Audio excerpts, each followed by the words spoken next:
Hello, am I too early? Am I late? Shavua Tov.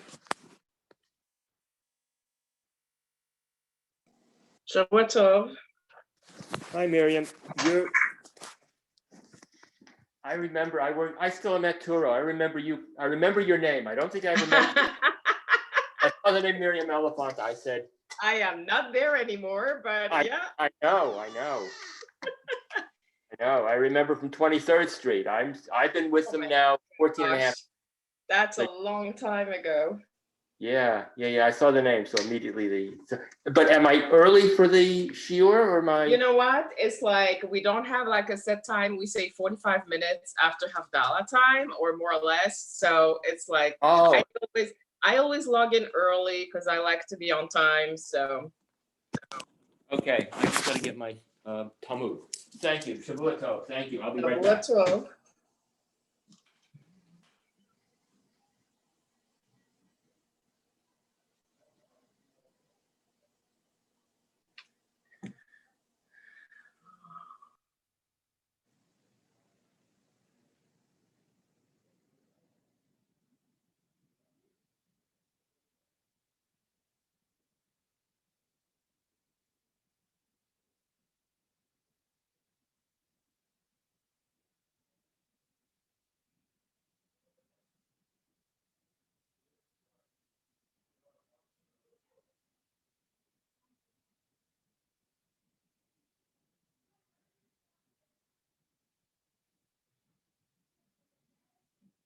Oh, okay.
Shavua Tov, Miriam. Shavua Tov. How are you? How have you been? I've been okay. I'm hanging in there. Yeah. Yeah. Working from home, teaching from home. It's really hard. I mean, Talia's teaching from home also, and she's not having an amazing time. I mean, it's frustrating. You can only do what you can do. I mean, there's massive limitations. Yeah. What are you teaching right now? I'm a special ed teacher in like 2 math courses, high school math courses, and an English class. Oh, okay. Yeah, she does also special ed math, but she only does 6th grade this year. Right. Yeah. it's for some kids it's working, but that's a minority, you know. Yeah. It's hard. It's hard to get them focused. They get distracted by the shining object in the, in the room. They don't get up early. They It's very hard. It's hard enough as it is regularly, you know. We have a lot of kids who are failing, and oh, she has the same. unfortunately, Yeah. I mean, this year is going to be a wash. A lot of kids are going to have to spend extra time in high school, which is going to cost the city a lot of money, you know. Yeah. Even if they don't have to take Regents exams, you know. I know. And by her in middle school, they basically told them that if the kid has attended, they're going to the next class, to the next level, which is ridiculous because they're going to get to 7th grade with absolutely none of the bases that they need, you know, and 7th grade is the most important grade to get into high school, not 8th grade, as we all know it. But on the other point of view is that they shouldn't be punished for, you know, for what's going on. I mean, it's not a question of punishment. It's a question of having the ability to actually learn the material. I know. That's not the same. I'm just, the ripples of this are going to take years. That's 100%. I think that's where you know, the consequences are going to be felt for years, and we don't know, you know, what to do. I mean, we have like in this algebra class, more than half the kids are failing. You know, because they don't submit any work. I mean, the attendance is not bad. Attendance is actually reasonable. I mean, it's like 80%, which is not, I mean, 85%. Well, I mean, they're old enough to understand the, you know, that it's important. Shavua tov, Eli. Shavua tov, everyone. Sorry, I'm not sure again the timing, but I guess I made it. So, 45 minutes after Shabbos. You're exactly. That's a very non-specific time. Depending what time Shabbos ends for you. Exactly. So I'm going to say this again. Sorry, I'll start with the beginning. Today's daf is daf Nun Vav, or Nu, as we put it. And we are at a Mishnah on the bottom of Nun Hey Amud Bet. This is, I think, the last Mishnah in this parak.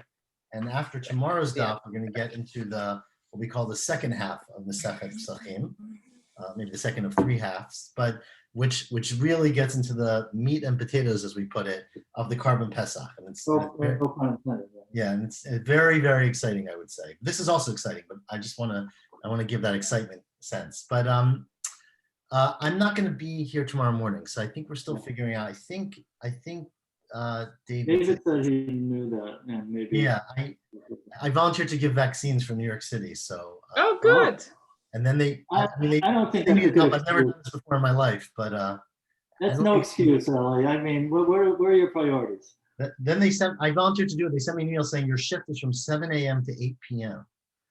So I have a hard time believing that they're going to have their act together for that, but I'm not in a position to make that judgment. So anyway, where is it? Where are you going? There's a site near Reservoir Ave in the Bronx, near the Armory. Okay. Yeah. So there's a bunch of schools there. Yeah, I know. I used to teach it. Well, there's Lehman High School is there. So it's south of Lehman. It's like there's a whole bunch of schools in that compound. Yeah, I know that. Yeah. So apparently they have 15 sites through the city. That was the one closest to me, to be honest. But okay, yeah. So anyway, so I'm going to do that tomorrow. We'll see what happens. I can't tell you exactly, but so I think David's going to do it. So I apologize, but I thought it was, I don't like to miss stuff you owe me for anything, but I think this is a very important cause. So I'll go with that. Yeah. Can't you do multitask, like do it at the same time? Or, To be honest with you, my sense is if I showed up at 9, it'd probably be the same thing, but I feel bad, like I don't want to make any assumptions, not having. Excuse me, just wait a minute. We're almost to the Mishnah. Exactly. Okay. So let's learn tonight, though, but you'll hopefully have it tomorrow. So today's Mishnah is the bottom. It says, Shisha Dvar Maso Anshe Yericho. So we've been in this parak, talking, it's been actually a pretty good parak, easy parak, talking a lot about different minhagim that people had, different practices. We started off talking about what malacha, what work you can do on Erev Pesach. And so this Mishnah actually gets to that point. So it says the Mishnah, 3 lines from the bottom, Shisha Dvarim also Anshe Yericho. The people of Yericho, again, we don't have a name here, but the community in Yericho had 6 practices that raised attention. And Al Shlosha Michu B'Yadam. 3 of them, the rabbis made a macha'a. The rabbi said, it's a bad idea, you should stop doing this. Al Shlosha Lo Michu B'Yadam. There were 3 others, which is implied they weren't necessarily enthusiastic about, but they didn't feel the need to stop them. What were they? Elohein Shlo Michu B'Yadam. These are the ones that they did not stop them, meaning they were maybe questionable practices, but they didn't reach the level where the Chachamim felt we had to make a statement against it. First of all, Markivim Dikalim Kol Hayom, and this is actually our connection to Pesachim, is that on Erev Pesach, remember we discussed actually yesterday or 2 days ago, the question of whether or not it was melacha to graft trees, to be markiv trees, and so this, they held in Yericho that it was not melacha. So all day of Erev Pesach, even if you hold you can't do melacha, they were able to do some gardening, because gardening was not considered to be major melacha. So they did that. Second of all, korchim et hashma, they would, korech means to wrap. They would wrap up the Shema. We'll see in the Gemara what exactly they did, but they said Shema in a funny way. The rabbis didn't like it, but they didn't feel the need to stop it. And kotzrin, Rashi takes out the word kotzrin here, or godshin lifnei omer. They would be godesh. They would make gadish. They would make a haystack of their grain before the omer, right? So remember that before you bring the carbon omer, you're not allowed to eat grain. It's called chadash. There is a discussion about whether or not you can even cut it down and process it. And so, although it's not an isur, the isur is eating it. There was a prohibition by the chachamim, or a discouragement from handling the grain before the omer. They did it in Yericho, and the chachamim didn't stop them. And those are the 3. The 3 things that they stopped them. First of all, matirin gimziot shel hektish. They would permit the growths of the tree of hektish. We'll see in the Gemara, this is referring to, they had these big trees, right? Let's say, I forgot, shikma. I don't know what shikma is in English, but like a sycamore kind of tree, like a huge trees, right? And basically, people would dedicate their tree to hektish, so that the tree itself belonged to hektish. Elsewhere, it's discussed that they did this mainly because people would steal the trees, right? So there were these big oak trees, and you might come back from vacation, someone cut it down and took all the wood. So in order to prevent them from doing that, you would dedicate it to hektish, because people, would steal the tree, but they wouldn't steal from hektish, right? They're worried about the magic there. So the thing is that these are trees that basically were used as refurbishing kind of factories, meaning you would cut off the limbs of the tree, you would use the wood for your house, and then 5 or 10 years later, Rashi says 7 years somewhere, a bunch of years later, they would grow over time, and you would cut it off again. So you would keep cutting off the limbs of the tree to use as wood, but you wouldn't be destroying the tree. And so basically you dedicated the tree to hektish. 10 years later, the limb has grown out, and they would use those limbs, because their claim was, I only dedicated the main part of the tree, not the addition. So what grew after I dedicated to hektish, I can use. The Chachamim disagreed with that. We'll see why in the Gemara, because really halachically it's not a hektish, but we'll see that they thought it was a bad idea. How would people know that it was hektish? You put a sign around it? Yeah, I mean, obviously you did it for that reason, presumably. I mean, there could be other reasons to do it for hektish also, but I think how would other people who were going to cut it down? Oh, you put a sign. Right. I think you'd put a sign on your door. Every tree in this lot belongs to hektish. Anyways, they would eat food that fell off trees on Shabbat, which we'll see what this is talking about. But we all know, we'll see why in the Gemara, that you're not supposed to do that. They used to do it, but they were stopped by the Chachamim. And notnin pe'al yarek, when they had their I would say cabbage patch, but let's say their cucumber patch, they would leave a corner for the aniyim. And that's wrong. The Chachamim would stop them and say that's not appropriate. You're supposed to do it. Now, of course, the consequence is that when you take pe'ah, when you take food for an ani, they don't have to give truma and maaser on that food, right? And so by designating food as pe'ah that shouldn't be pe'ah, you're basically messing up the whole system, because they're eating food that's tevel, that doesn't have truma and maaser, which you're supposed to have. So the Chachamim told them not to do that. That's the Mishnah. Continues the Gemara. Tanu Rabbanan. I think in our Mishnah, this is in our Kahati, in our Mishnayot, this is another Mishnah. But here we have it as a Raita. Shisha Dvarim Asa Chizkiyahu Melech HaMelech. While we're on the topic of 6 things, Chizkiyahu HaMelech did 6 things that were, I'd say radical. Al Shlosha Hodulo, 3 things that Chachamim were admitted that it was okay. Al Shlosha Lo Hodulo, for 3 things that he did, they did not encourage it. First of all, when his father Menashe died, he didn't show any respect for his father and didn't put him on a proper bed and bury him properly. He was girer atzmot aviv al mitah shechavalim. He took a mitah of rope, right, which had holes in it, and he put his father's bones on it and dragged it across the streets, which was obviously the bones were all shaking around, and it was a tremendous bizayon. And he did it to show that his father was a Russia and that he wasn't going to follow his ways. And although it was a bizui, it was a desecration of the dead, the Chachamim said it was appropriate action. He was kiteit nachash nachoshet, right, the famous nachash nachoshet that Moshe made in the Midbar. That was after the whole episode with the snakes. He ground it up because people were starting to worship it. The hodulo, and the Chachamim said that was appropriate. And he was Ginez Sefer Refuot. He hid. They had a book. There's all kinds of different midrashim about this. The book was written by Shlomo HaMelech or by Moshe Rabbeinu. Anyways, there was the Sefer Refuot that they had that was a book of really great medical tips, and he hid it.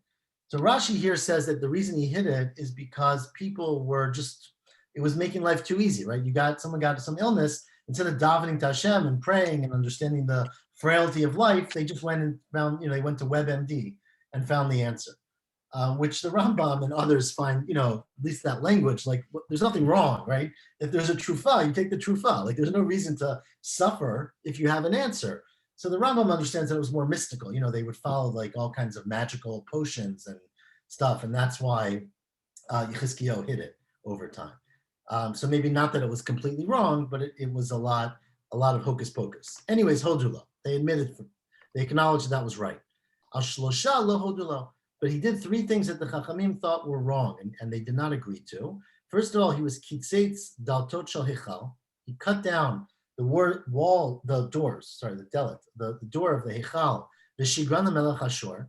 Right, obviously, we all know the very, very famous story of when Ashur came. The king of Ashur came to besiege Yerushalayim in the time of Chizkiyahu, and Ashur was a tremendously powerful army. So Chizkiyahu tried to appease him. And one way, I guess, one valuable thing, it says that he took out all the jewels, but he cut down the doors. The doors were very valuable, and he sent them. Lo hodulo. The Chachamim did not agree that was a proper action. And furthermore, satam me gichon ha'elyon. He closed off the waters of the gichon ha'elyon. Right? I don't know if we all, but I've done this. We walk through the gichon, which you can walk through now. That's like the gichon ha'tachton. Right? That's the bottom part where it comes all the way down from the Beit HaMikdash. So presumably that's under the city where Chizkiyahu lived. But there was a higher part, I guess, that was used that he covered over and he diverted, right? And he did that because when the Assyrians came, he didn't want them to have access to water. But lo hodulo. Rashi says here that the reason for this is that Hashem had promised Chizkiyahu that he was going to save Bnei Yisrael. So although you have to make an effort, these were sort of extreme efforts that didn't need to be done, according to the Chachamim, that Hashem was going to save them even without these extreme efforts. But either way, they did not agree to those. And the third thing he did was Iber Nisan b'Nisan. He made a leap year of Nisan in the month of Nisan, below Hodulo. And if you recall, we'll have it, I guess, in a little bit. We've discussed this a few times, but in Rosh Hashanah, we explained that what happened was, remember that when you make a leap year, the extra month that's added, where's my Nunvav? I just asked what daf we're on. Oh, sorry, I missed the first question. Okay, Nunvav, thank you, Miriam. 6 lines from the top. So, Iber Nisan b'Nisan. So if you make a leap year, you add a month after Adar, which we call Adar Sheni, right? So, but what happened, what the Gemara explains in Rosh Hashanah, is what happened was they weren't sure if they were going to make a leap year, right? Remember, it was a very fraught thing. It had very big implications for everybody because you were traveling for Nisan. If all of a sudden they added a month, everyone's travel schedule and farming, and it was a hugely important thing, as you can imagine. But some years they did it, some years they didn't, and a lot of it depended on the rains and other variables. And so basically that year was the 30th day of Adar. Now the 30th day of Adar is the last day of Adar, and Chizkiyahu announced tomorrow, instead of being the first day of Nisan, is going to be the first day of Adar Sheni. So it's going to be a leap year. But the reality is that Adar, the 30th day of Adar, can also be the first day of Nisan, right? Because if there's only 29 days in Adar, then the 30th day is the first day of Nisan. And so the Chachamim said you can't wait that long because you've already went into a territory where it might be the new year. And once it might be the new year, you can't make it again the old year. So they told him that was a bad idea. He did it anyways, and that was the third action. Okay. Anyways, that's the Gemara that's the third thing. Back to our Mishnah. Markivim dekalim kol hayom.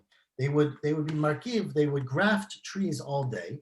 Hechi avdi, how do you do this? Right? So how do you graft trees? How do you encourage a tree to grow, a dekel, specifically a dekel? So Amar Rav Yehuda, here's how you do it. This is the farming recipe. Mighty asadara. You bring a wet as, a hadas, right? Sukkot time. You bring a wet myrtle, right? Wet probably here means just picked. The shichra de dafna, and you bring some shecher, some beer from a dafen tree, right? Dafen literally means a wood, right? Rashi quotes some kind of tree. I don't know what it is. A lure. I don't know if that's something in French. Laurel. Anyways. Yeah, it's like what the bay leaves come from. Okay. So you take thanks. So you take beer made from that tree, however you make that, right? The kimcha desari, you take some flour from barley. The rami b'mana that you had placed in a container. It hasn't been there for more than 40 days, so it's relatively fresh flour. Umitrach umertachilu, and you heat it all up, right? Ratach. V'shadalu dikla belibe, and you inject it into the heart of the palm of the tree. I says, you would put it into the middle of the trunk. And that was something that would encourage the tree to grow somehow. Anything that was within 4 amot of the tree, meaning anything that was within a 6 or 8 foot radius, if you didn't do the same thing to those trees, they would shrink up right away. And so basically this was some kind of concoction that would draw nutrients and water and things into the tree and help it grow better, and it would draw it from the surrounding area. So if you didn't do this to all the other trees, they would be damaged, or the other plants. That's Rav Yehuda's shot. Rav Acha Brei Rava Amar, no, it's what we think of when we talk about grafting, is manchi kufra dichra lenukvata. You take a male tree and put it into a female tree, right? So Rashi explains, and people can correct me if this is not botanically true, that male palm trees have fruits and female palm trees do not have fruits. And so I don't know how you tell the difference, but maybe based on whether it's fruit or not. But either way, so you would take a shoot from a male palm tree, which can grow fruits, and you would stick it into a hole in a female palm tree, so that it would then, that's what we think of as harkava. Or you graft them together, the shoot will then grow out of the the trunk of the female tree, but presumably it'll grow and make fruits. So you can then basically get fruits out of all your trees by doing this method. And again, I can't verify whether this is what we think of with palm trees. But either way, you're allowed to do that on Erev Pesach because it's not considered melacha. And the second thing that they did on Yericho is they were korchina tashma. They would wrap the Shema. What does wrap the Shema mean? They would do it quickly. Hechi avdi, what'd they do? Amr Rav Yehuda, Omrim, they said, Shema Yisrael Hashem Elokeinu Hashem Echad. They would say Shema, v'lo hayu mafsikin. They didn't pause before saying ve'ahavta. Says, this is Rashi's pshat, that you should, Shema Yisrael Hashem Elokeinu Hashem Echad is a declaration. Ve'ahavta Hashem Elokecha is a mitzvah, it's a commandment. You should pause between those two things. You should be saying your thing, Shema Yisrael Hashem Elokeinu Hashem Echad, and then pause and say ve'ahavta. But when you say it korech, in this case means if you wrap it all together, you don't pause, that's inappropriate, but it's not, a fatal flaw. And they were not michu biyadam. Tosfot understands here. Are they saying that they didn't say Baruch Shem Kavod? Well, we didn't get there yet, but that's a very good point. But presumably they didn't say Baruch Shem, maybe. But we'll get there. That's a very good point. It's the next line. Tosfot here says it's not that. It's that they didn't separate between saying the word Shema Yisrael and Hashem Elokeinu Hashem Echad. So you're supposed to say Shema Yisrael, which is a declaration. What should you hear? Hashem Elokeinu Hashem Echad. Right? Listen, Israel, Hashem, our God, is one. So they just said Shema Yisrael Hashem Elokeinu Hashem Echad, and by merging it all together, it doesn't sound the way you're missing some of the intention. So the pause should be between the words Shema Yisrael and Hashem. So that's what they did wrong. The Chachamim were not michu. Rava says, no, that's not what they did. Mafsikin hayu, they did separate appropriately, either according to Rashi's pshat before the word v'ahavta, or Tosas pshat before the word Hashem. Ella shayu omrim hayom alevavecha. Did I skip some lines here? No, they said hayom alevavecha. Right? They dimashma. So when the pasuk says, right, I'll read the whole pasuk here, even though I know we say Shema. Right? These words which I command today, al livavecha. So they would say, without pausing, which implies the mashma hayom al livavecha v'lo machar livavecha. The implication is today you should think about it, not in the future, and that's not the intention. So you're supposed to pause after the word hayom. That's what they did wrong. But again, the Chachamim thought this was a very minor thing, and we're not michu biyadam. Tanu Rabbanan, now to James's point. How did they wrap up Shema at Shema? Omrim Shema Yisrael Hashem Elokeinu Hashem Echad v'lo yom mafsikin, which again, it's not clear if that means Shema Yisrael and then separate, or the whole sentence and then separate before v'ahavta. Divrei Rabbi Meir. Rabbi Yehuda Omer mafsikin. No, they did separate. They did pause. Hayu. What it means is that they didn't say between the words Hashem Echad and v'ahavta, they didn't say Baruch Shem Kivod Malchuto like we do today. Says the Gemara, not my time on Rinale. Well, why in the world do we say that? It's not in the pasuk, right? If you open up the Chumash in Vet Chanan, it doesn't say that, right? It's Shema Yisrael Hashem Elokeinu Hashem Echad v'ahavta is the next pasuk. So why do we say Baruch Shem Kivod Malchuto Le'olam Va'ed? Says the Gemara, Kididar Reb Shimon ben Lakish. Some have a girsa here. The Ben Chanan's girsa is Reb Shimon ben Pazi. But Reb Shimon ben Lakish or Reb Shimon ben Pazi, it says in the verse that we read last week, I guess 2 weeks ago now, right? 2 weeks ago. Vayikra Yaakov al banav. At the end of Parshat, at the beginning of Parshat Vayechi, Yaakov called his sons together. Vayomer hey asfu vagidu lachem ma yeh b'achrit hayamim. What's going to happen at the end of days? Well, of course, we think it means the end of my days, as Yaakov is saying, but the literal meaning might be the end of days. Says Reb Shimon ben Lakish, Bikesh Yaakov the galot the banav ketz hayamim. Yaakov wanted to start revealing some big secrets. What's going to happen in the thousands of years down the road? What's going to happen at the end of days? His kids get together, and all of a sudden he can't remember what he wanted to say. His nivuah, his intuition of the future was lost. And all of a sudden, Yaakov couldn't envision the end of days. Amar, so he said to himself, or maybe he said to them, not to himself, he said to his kids, Shema chas v'shalom yesh b'mitati psul. Maybe one of you is not appropriate.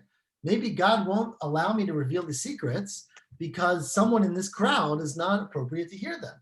Just like Avraham, like my grandfather Avraham, sheyatza mimenu Yishmael. He had a son who wasn't ideal. And Avi Yitzchak, or my father Yitzchak, sheyatza mimenu Esav.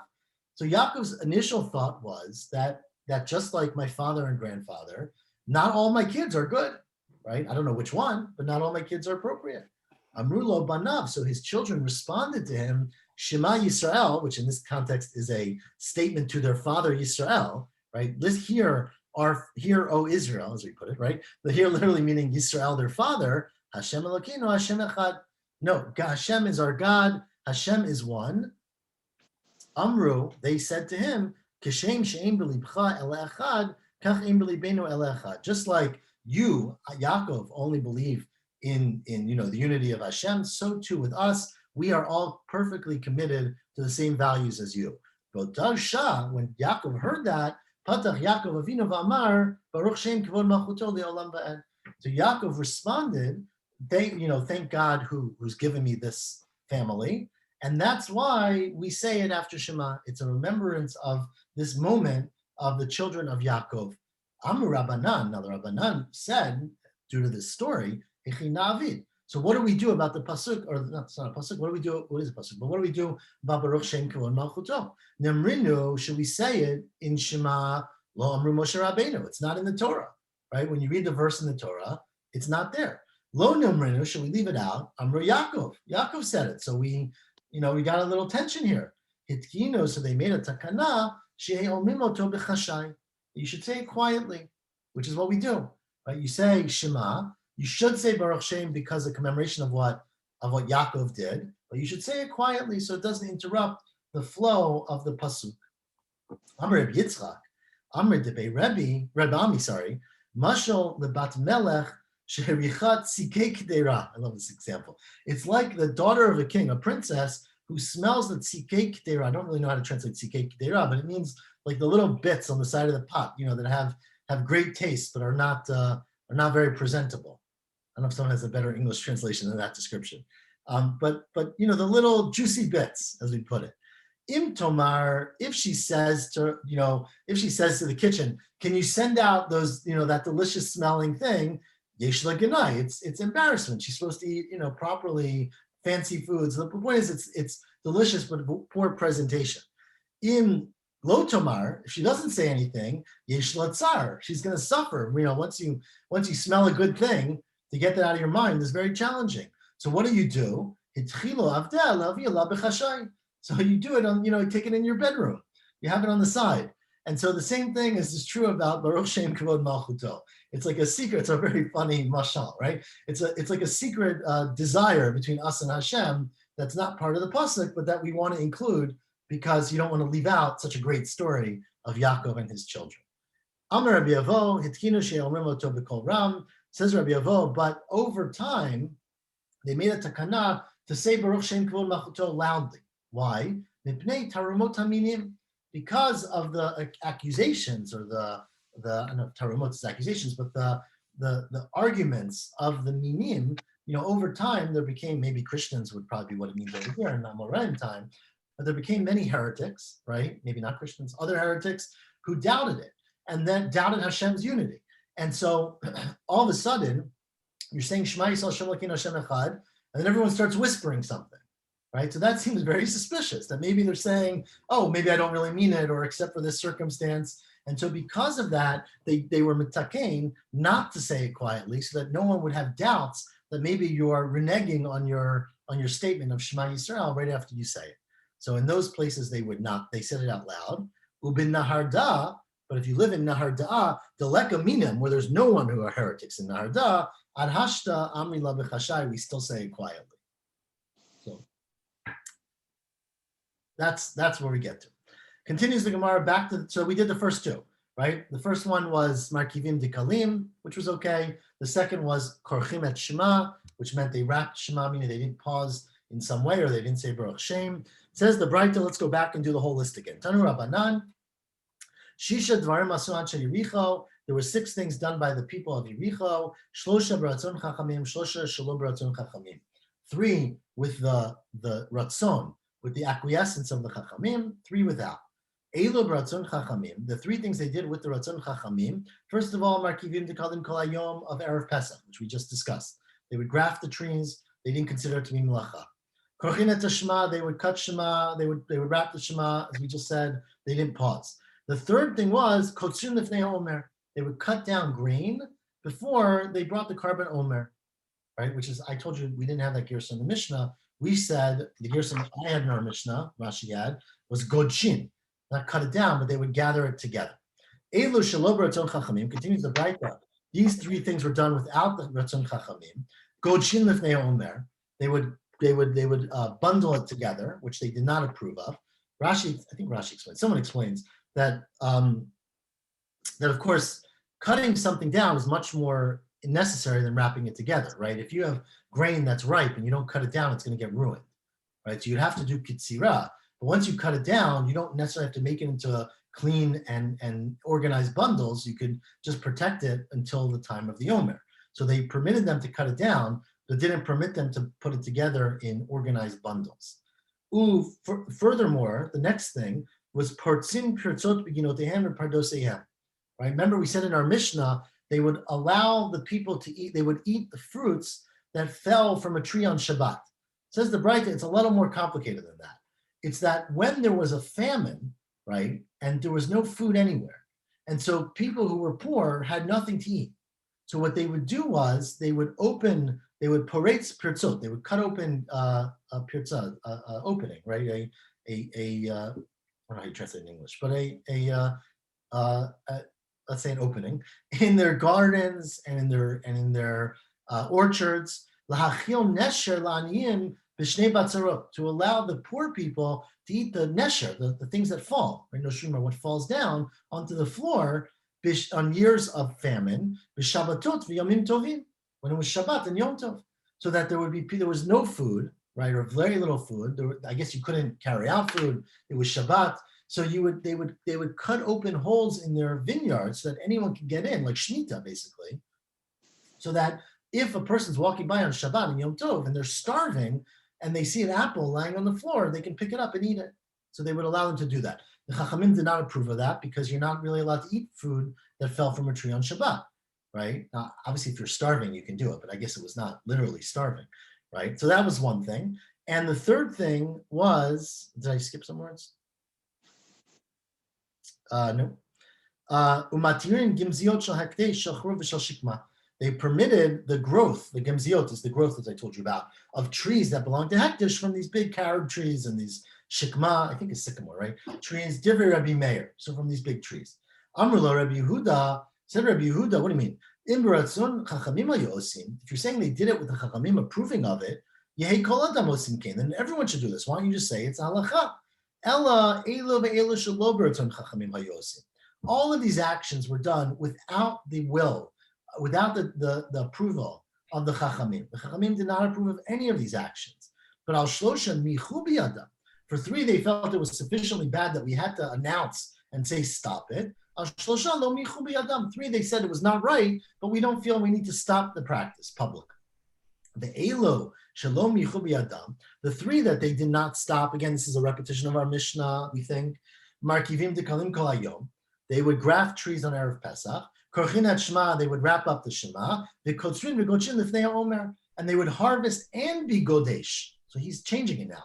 They did the Kitzira and the Gedisha of their grain before the Karban Omer, and the Chachamim did not stop them.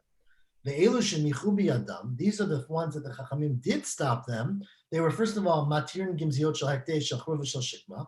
As we've said many times, they would cut down and use the branches of trees that were hektish that grew after the fact.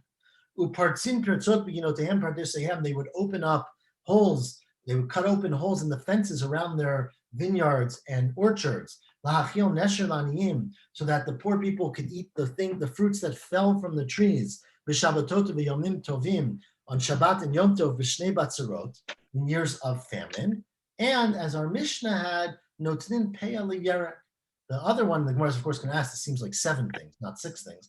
But they gave peya on vegetables. So when they had, cucumbers growing, as I used the example, they would leave behind a corner of the field for aniyim. And those were things, michu biyadam chachamim. The chachamim stopped them and said, that's wrong, you shouldn't do that. And we'll discuss peya on the bet, don't worry. This is still a Braita? This is all a Braita, period. The period is right there? Period now. Michu biyadam chachamim, period. Ask the Gemara on the Braita 1 second. This Braita, in Rabbi Yehuda's statement, he said they did Kitzira and Gedisha. Right? They cut down the grain, they bundled it together, and both of those were done. Shelo b'ratzon Chachamim. The Chachamim did not approve of it, but they didn't stop them. They were not michu biyadam. Ask the Gemara, is that true? The Savar Rabbi Yehuda Kitzira Shelo b'ratzon Chachamimi. Does Rabbi Yehuda hold that you're not allowed to cut down grain before the time of the Omer, even if it's going to get ruined? But none. The Mishnah says, Anshe Yericho kotzrin lifnei Omer. The people of Yericho cut down their grain before the Omer. Biratzon Chachamim. They did it with the permission of the Chachamim. The Godshin lifnei Omer shelo biratzon Chachamim. And they were Godesh before the Omer, and the Chachamim did not approve of that. Continues the Mishnah. V'lo michlo biyadam Chachamim, but they didn't stop them.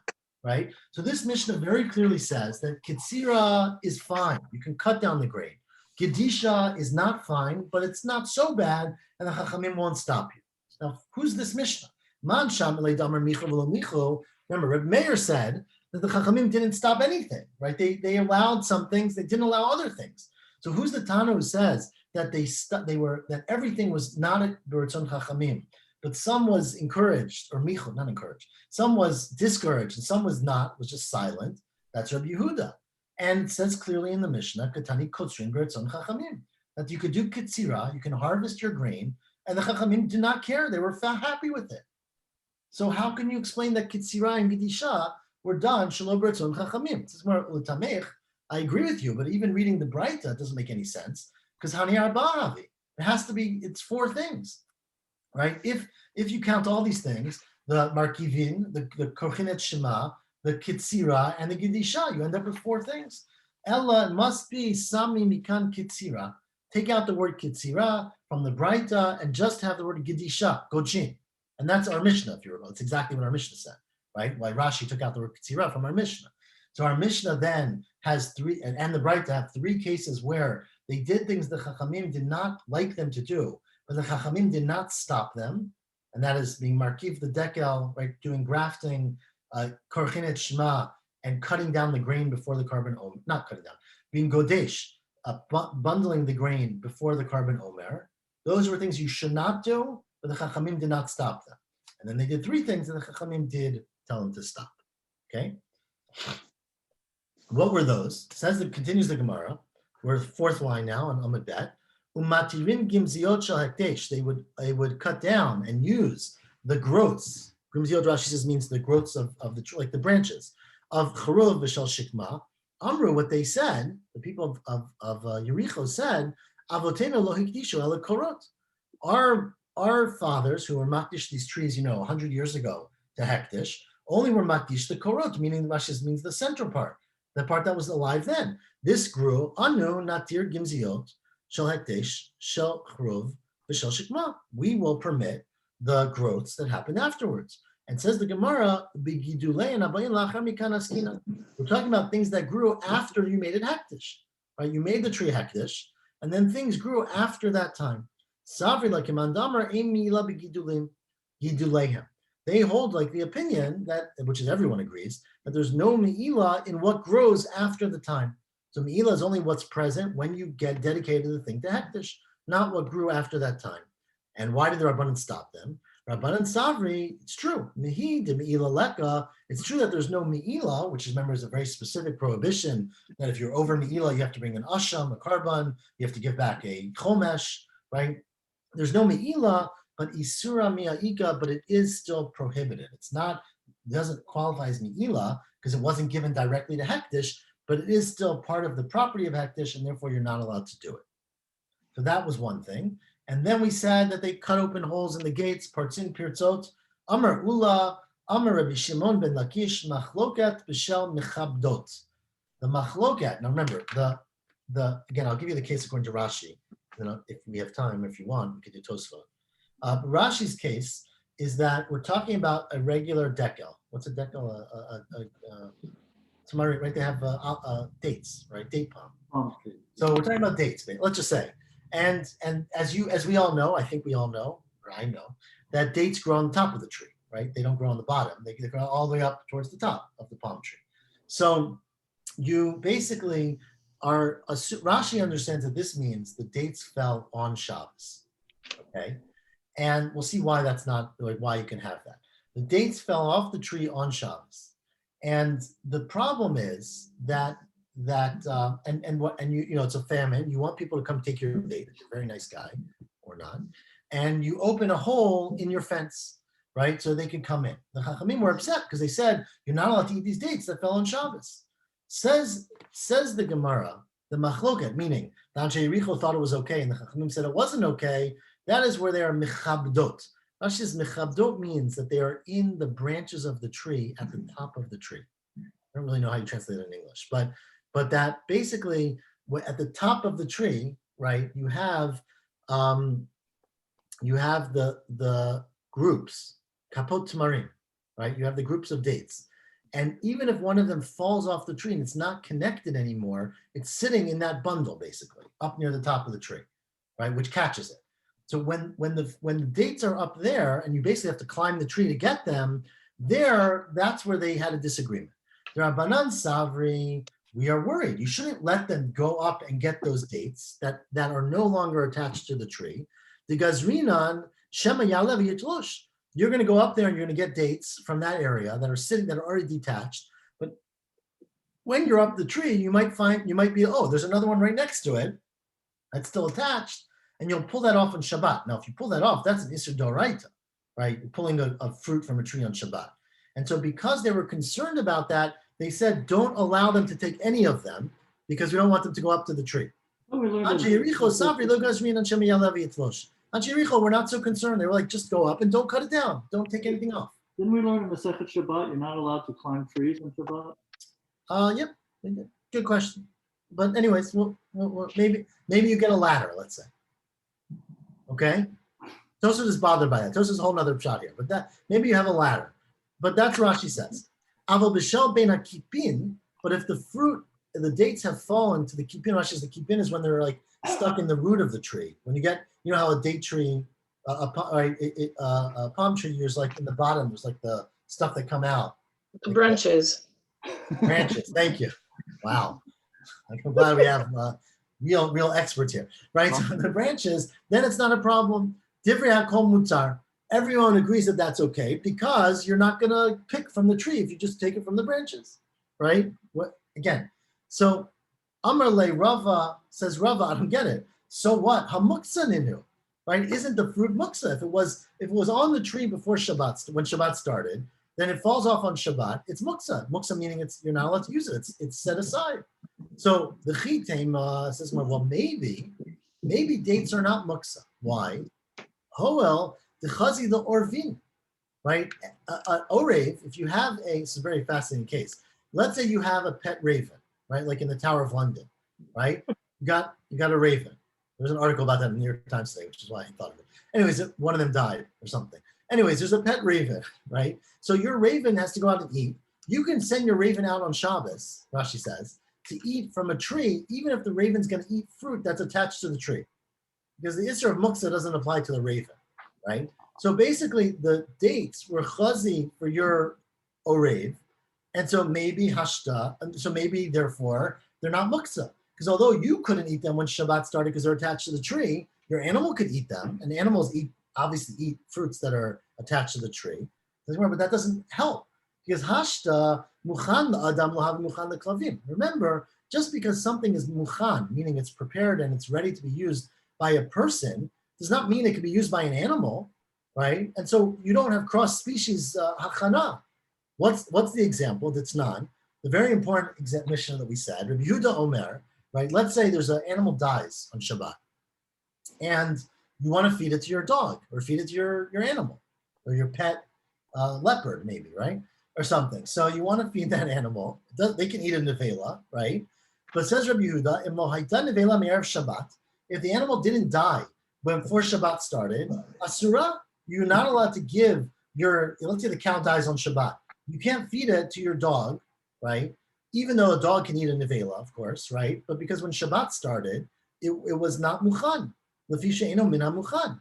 So you see now Rashi explains, when Shabbat started, the cow was muchan la'adam. Why was the cow muchan la'adam, right? Because it was alive, right? And you can't shecht it on Shabbat. But you planned on eating this cow at a certain point. You thought you'd shecht it next week and eat it. So you had every intention of you as the owner, as a human, eating the cow. But even so, it's not considered to be muchan for a kelev because you didn't plan on using it for the kelev. You plan on using it for a person, right? No one thinks they're going to feed their cow to the kelev and give the kelev, raw food or whatever, or wasted food. So because although it was muchan la'adam, it was not muchan lekelev, so you can't say that a date that was muchan for your orev, because your orev can eat it off the tree, is muchan to a person if it falls off the tree on Shabbos, right? Why does it need to be muchan for the orev if the orev doesn't need muchan? Well, that's the point. No, so muchan that's somewhat circular, right? So if that's something that's muksa, it's by definition something that's usr. If it's not usr for you, it's not muksa, right? So the question really, but it's a mental thing. The question is, did you have the intention when Shabbat started of this being in the category of things you could use on Shabbat? So for the Orev, it was in that category because the Orev could take it on Shabbat. But for you, it's not because you obviously can't pick anything from a tree on Shabbat. But you might, so says the Gemara, since something that was Muchan Adam, an animal that was meant to be used by a person, is not considered Muchan for a dog, as we just said. So here too, where am I? Muchan la'orvin, havi muchan la'adam, question mark? Just because a date was ready for the orev, should it be ready for a person? This is where no. You have to remember, this is I don't remember the word, but we're a human-centric world here. Muchan la'adam, when something is separated, when you think you're going to use it for humans, then you obviously don't plan on giving it to your dog, right? If you're eating that rib steak, you don't think I'm feeding this to maybe some people love their dogs, but let's just say in those days, lo havi muchan leklavim, the chomidi, the chazi leinish, anything that is humanly, available that you plan on using for yourself, you don't take it out of your mind for something else. But something that's muchan la'arvim, that's usable by the ravens, is havi muchan la'adam, because we always assume that humans will supersede everyone. Kol midi, the chazi leinish, daiti alayo, anything that could potentially be used by a person, you plan on using. And so therefore, according to this is Rashi's pshat. Therefore, according to this Gemara, right, according to Rashi at least, the dates that fall on Shabbat are okay. If they're in the top of the tree, then there's a machloket. That's where the Anshe Yericho said it's okay to go up and get them. According to the Chachamim, it's a bad idea. It's wrong. Because if you go up and get them, you might pick the ones that are attached that are right next to it. And that's an Isser Doraita. But if they've fallen down and they're in the branches at the bottom of the tree, then everyone agrees you can pick them out and eat them. Okay? That's how the first pshat. Says the Markiyat, Ravin, when Ravin came, Amar Rav Shimon ben Lakish, I disagree. Machloket between Yanshe Yericho and the Chachamim is b'shel bein hakipim. That is if it falls down into the branches. And the fact that it was muchan for the ravens when Shabbat started does not make it muchan for a person, and therefore it's muktzah. Anshe Yericho Savri, no, it is not muktzah, because muchan la'arvin havi muchan la'adam. Even though it's prepared for because since it could have been used when Shabbat started by the birds, it can be used by people. Aval b'sham nechabdot, but if they're up in the top of the tree, near where the fruit is, divrei hakol asur, everyone agrees that it's prohibited, because gazrina and shema ya'alev yitlosh. We're worried that you're going to go up there and pick ones that are attached if we let you take the ones that are detached. This is the way Rashi understands the whole Gemara. Tosfos says this is ridiculous. It's impossible. There's no way that you can eat things that fell on Yom Tov. There's plenty of Gemaras that seem to imply that you're not allowed to do that. Okay? So Tosfos says, it's not so clear why. Anyways, but that's what Tosfos says. So Tosfos understands the whole Gemara being where it was detached before Shabbat started. So that the thing had stopped before Shabbat, but the question is, it was, so that again, the dates had been detached before Shabbat started, and when you come to eat them on Shabbat, they're laying on the ground under the tree. The question is, where were they when Shabbat started? So if mechabdot means they were detached, but they were still sitting up at the top of the tree, and then they fell down the next day. And we're afraid that if you say, oh, you can eat that date, you might say, oh, but that date was sitting up at the top of the tree. Maybe let me go up there and get more. But they had to be detached. But if they were detached and they were in the bottom of the tree, and then they fell onto the ground, then you could eat them because they started off Shabbat in the bottom of the tree. But Tosfos seems to say, it's not so simple, that anything that's in the tree you can't eat because you're not only being mishtamesh b'ilan, you can't use a tree. So if you have a thing that's on the tree, even if it's not attached, you can't pluck it off the tree and eat it. Of course, the big problem with Tosfos pshat, there's two problems. First is the whole muktzah thing doesn't make as much sense. Because if it fell off, if it was detached before Shabbat, why is it muktzah, right? So Tosfos has a whole contouration of that. So the second problem Tosfos is bothered with is how in the world do you know which date was which? Right? It's very hard to know when you're sitting under a tree. If Tosfos has to agree that they're all sitting on the ground, but yesterday, 12 hours ago, this date was up in the tree and this date was down. How in the world do you mark the dates? Or, they have names on them. So it's a little bit of a far-fetched. If you're sitting under a tree and an apple falls and hits on your head, okay, on Shabbat, that's muktzah, right? It's muktzah, right? But if there was an apple under the tree. Well, one second. It's potentially muktzah. No, our Gemara is not saying so clearly that's muktzah because since the Orvin maybe could eat it before, might not be muktzah. So remember, we'll get there in a few Masechtot. This is all based on the Gemara and Beitza, if you recall, right? So Gemara and Beitza says an egg that's born on Yom Tov or Shabbat, you can't eat because it's no lot, right? So if you recall, there's a whole debate in why that's the case. And one answer in Beitza is Zera Pnei Perot HaNoshrim. Remember, perot that fall from a tree. So we'll discuss this maybe when we get to Beitza. But that's debatable in our Gemara, whether or not if it's something that falls, but the only permission would be is if you knew it was going to fall or there was a use for it on the tree, even if it didn't fall, right? But anyways, that is a very interesting discussion. Let's keep. You would think in the case of the cow and the dog, you would always be feeding the bones to the dog. We're talking about the meat, not the bones.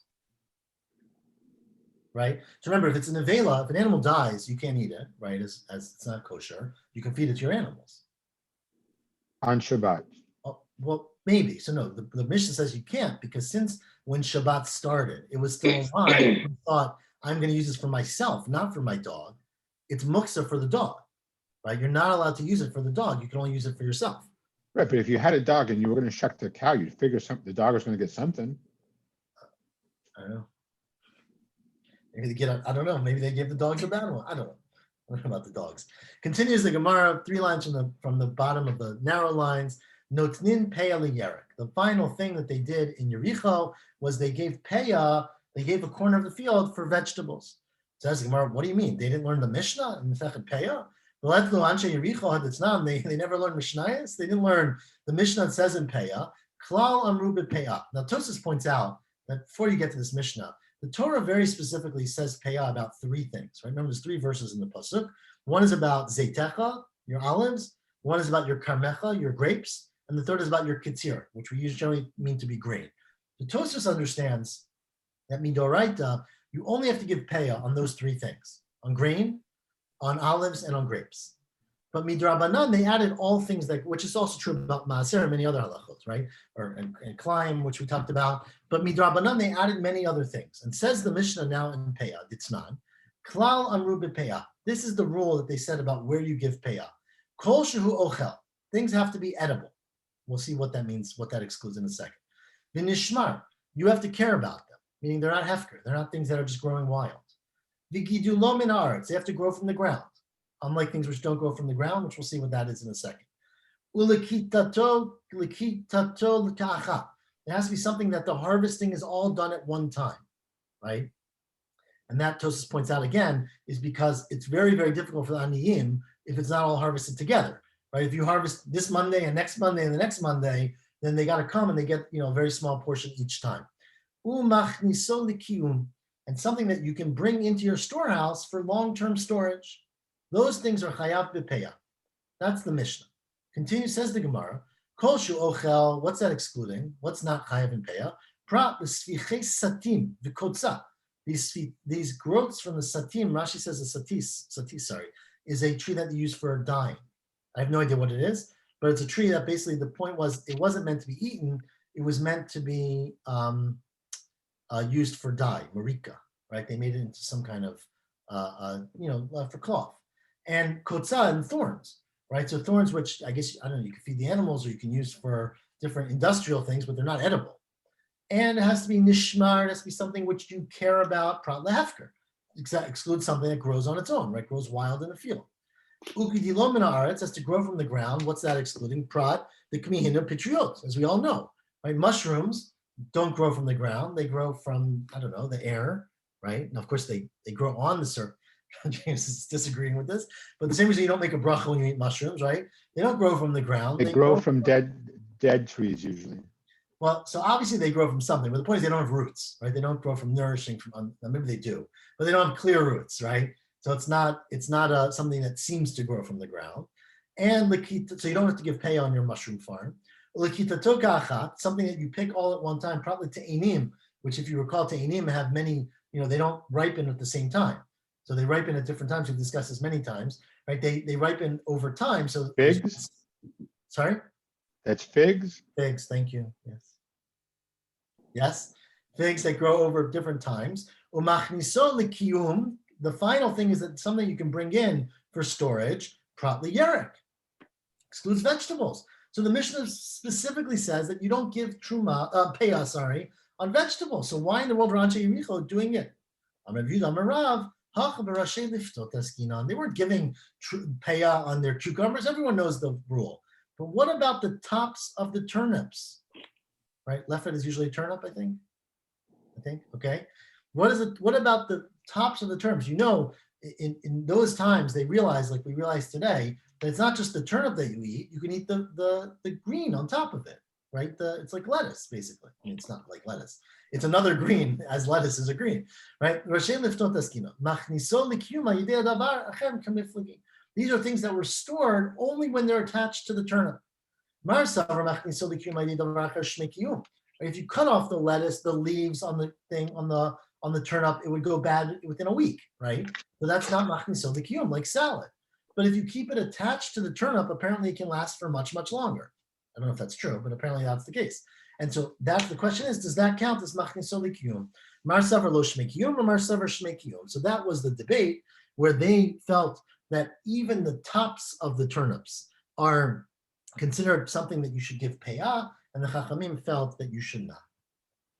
Let me just read 2 more lines, maybe. Why not? Yeah, I'll read 2 more lines. Tanur Rabbanan, there's one more Braita. Barishona, originally, Hayenotznin payah lefet ulekruv. A long time ago, they would give truma on the lefet and the kruv. And Rashi says that meaning obviously on the leaves of these things. Lefet. Someone translate lefet for me. I know these are different kinds of like things that grow on the ground with leaves on them. Kruv is cabbage, right? Lefet is turnips or something, or leeks.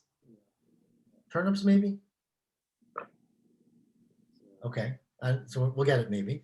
So originally they would take payah on the lefet and the kruv because although the leaves themselves are not mishtamer, when it's attached, it's okay. And Rabbi Yossi says af the kaplut, which is another earthbound thing. I don't know what it is, a kaplut. The Tanya Yidich, and there's another brighter which says hayinotzin payah lefet to the kaplut. And Rabbi Shimon Omer af the kruv, right? Also to the kruv, says the Gemara again. There seems to be 3 vegetables here. A lefet, a kruv, and a kaplut, and the Tanakama says that you give payah on 2. Rabbi Yossi says on a different 2, and Rabbi Shimon says on a different 2. So name a tlata tanai havi. Maybe it's 3 tanaim. We're low. It's 3 tanai. There's really only 2 opinions. Havi v'Tanakama, Rabbi Shimon, Hani Rabbi Yossi. Rabbi Shimon said, right. The second brayta says lefet and kaplut, and Rabbi Shimon says also kruv. Rabbi Shimon does not mean all 3, lefet, kaplut, and kruv. He means lefet and kruv, which is the Tanakama of the first brayta. And Tanakama, Rabbi Yossi, and Rabbi Shimon, or my af akamaita. Either way, so that's just the list of what you give payah on, and that's the machloket. Does someone found translation for these things? Lefet is a turnip. Kruv is cabbage. What's the kaplut? I think it says leeks. Okay. So anyways, it's clearly that kind of thing. There's something in the ground, some green coming on top. So anyways, That's the machloket about payah. Okay, we'll stop here. 3 lines on the top. I think it's going to be David tomorrow because I'm not going to be here. It's a short daf, very short daf actually. So I don't know if he's going to start regular time, but I guess it's safe to assume regular time is easier than changing the time. Okay. Shavua Tov, everyone. Sorry, Thank you. here tomorrow, but I got to go next Motzei Shabbat. Good luck tomorrow. What time on Monday? I assume it's 7:30 because it's a holiday, but I think David's doing it. I don't know. Hopefully it'll be an email. We'll send out an email. I see. Okay. Thank you. Not usual, David. Thank you. Okay, take care. Thank you. Good, So what's up?